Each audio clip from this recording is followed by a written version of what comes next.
आईच्या वचनाने जुळलेलं नातं.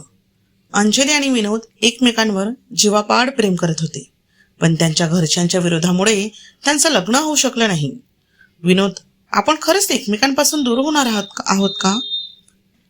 अंजलीने अश्रूंनी भरलेल्या डोळ्यांनी विचारलं.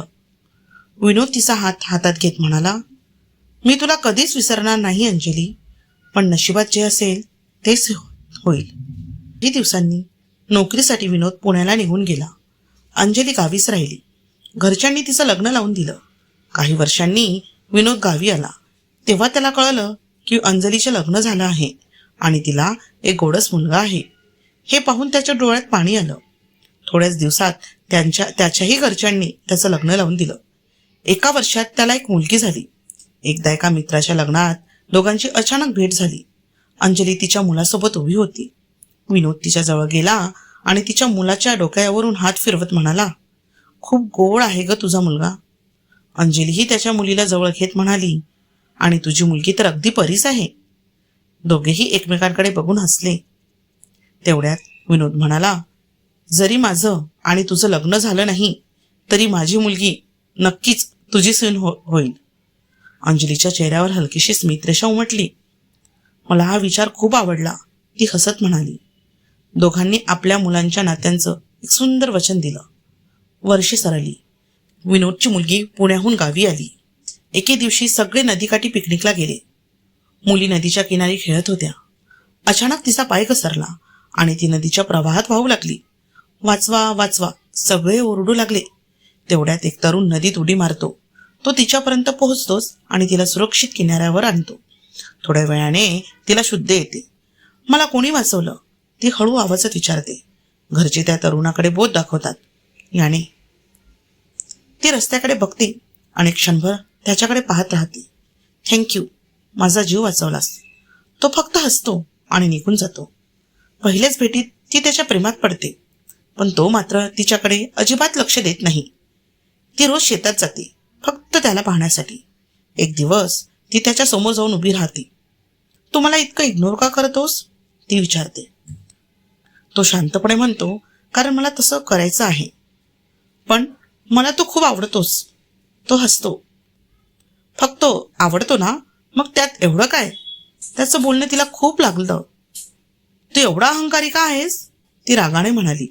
मी असाच आहे. 2 दिवसांनी तिला पुन्हा पुण्यात जायचं असतं. ती शेवटचा धीर करून त्याच्याजवळ जाते.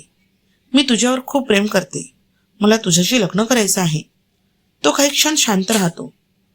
मग म्हणतो, मला तुझ्याविषयी काहीच वाईट वाटत नाही, पण मी एका वचनात बांधील आहे. कोणतं वचन? तिने विचारलं. तो काहीच उत्तर देत नाही. तिच्या डोळ्यात अश्रू येतात आणि ती निघून जाते. घरी आल्यावर त्याच्या मनात खूप बेचैनी असते. त्याची आई सुलोचना त्याच्याजवळ येते.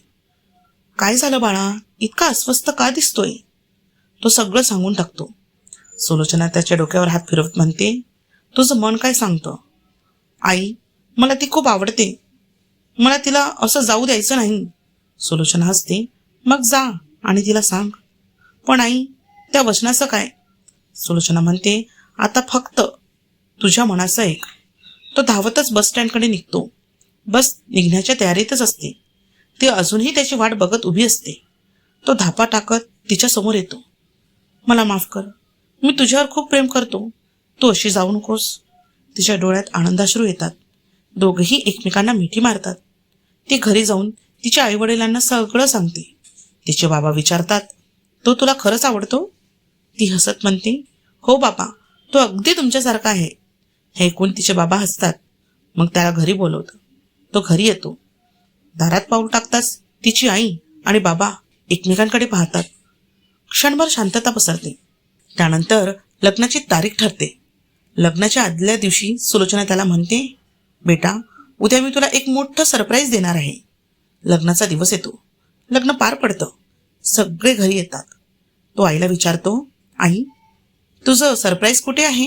सुलोचना हसते आणि सजलेल्या नवरीला त्याच्यासमोर आणते. तो आश्चर्याने म्हणतो, आई, ही तर माझी पत्नी आहे. सुलोचनाच्या डोळ्यात पाणी येतं. ती म्हणते, बेटा, हीच ती अंजली, जिच्यासाठी मी तुला त्या वचनात बांधून ठेवलं होतं. आमचं प्रेम अपूर्ण राहिलं, पण मला आमच्या मुलांचं प्रेम अपूर्ण राहू द्यायचं नव्हतं. आज अंजली आणि विनोद दोघांच्याही डोळ्यात आनंदाश्रू येतात. दोघेही सुलोचनाच्या गळ्यात पडतात आणि अशा प्रकारे 2 अपूर्ण प्रेमकथांनी मिळून एका नव्या प्रेमकथेला सुंदर शेवट दिला.